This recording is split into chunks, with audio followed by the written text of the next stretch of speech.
ನೀವು ತೂಕ ಇಳಿಸಬೇಕು ಅಂತ ಇದ್ದೀರಾ, ತೂಕ ಇಳಿಸಲು ಚಪಾತಿ ತಿಂತಾ ಇದ್ದೀರಾ? ಹಾಗಾದ್ರೆ ನೀವು ಈ ಸ್ಟೋರಿ ನೋಡ್ಲೇಬೇಕು.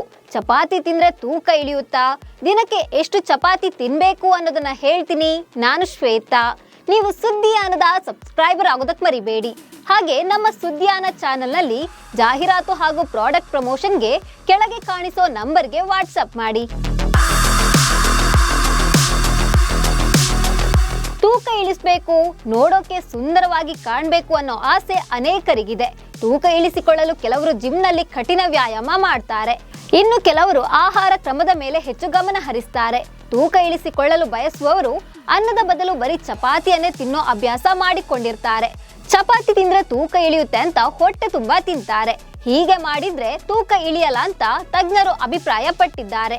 ಆಹಾರ ತಜ್ಞರ ಪ್ರಕಾರ ತೂಕ ಇಳಿಸಿಕೊಳ್ಳಬೇಕು ಅಂದ್ರೆ ನಿಮ್ಮ ಆಹಾರದಲ್ಲಿ ಚಪಾತಿ ಮತ್ತು ಅನ್ನದ ಪ್ರಮಾಣವನ್ನ ಕಡಿಮೆ ಮಾಡಬೇಕು. ಚಪಾತಿ ಮತ್ತು ಅನ್ನ ಎರಡರಲ್ಲೂ ಕಾರ್ಬೋಹೈಡ್ರೇಟ್ಗಳಿದ್ದು ಹೆಚ್ಚು ಸೇವಿಸಿದ್ರೆ ಬೊಜ್ಜುತನಕ್ಕೆ ಕಾರಣವಾಗಬಹುದು.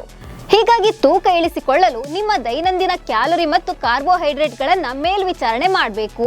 ತೂಕ ಇಳಿಸಿಕೊಳ್ಳಲು ದಿನಕ್ಕೆ 1800 ರಿಂದ 2000 ಕ್ಯಾಲೋರಿಗಳಷ್ಟು ಆಹಾರ ಸೇವಿಸಬೇಕು. ಒಂದು ಚಪಾತಿ ತಿನ್ನೋದ್ರಿಂದ ಸರಿಸುಮಾರು 15 ಗ್ರಾಂ ಕಾರ್ಬೋಹೈಡ್ರೇಟ್ಗಳು ಮತ್ತು 70 ಗ್ರಾಂ ಕ್ಯಾಲೋರಿಗಳು ದೊರೆಯುತ್ತವೆ. ಹೀಗಾಗಿ ತೂಕ ಇಳಿಸಿಕೊಳ್ಳಲು ಬಯಸುವ ಮಹಿಳೆಯರು ದಿನಕ್ಕೆ 3 ರಿಂದ 4 ಸಣ್ಣ ಚಪಾತಿಗಳನ್ನ ಸೇವಿಸಬೇಕು.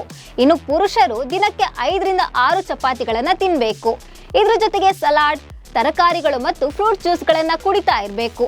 ಊಟದ ನಂತರ ಅರ್ಧ ಗಂಟೆ ವಾಕ್ ಮಾಡಬೇಕು. ಹೀಗೆ ಮಾಡಿದ್ರೆ ನೀವು ಬೇಗ ತೂಕ ಇಳಿಸಬಹುದು. ನಮಸ್ಕಾರ.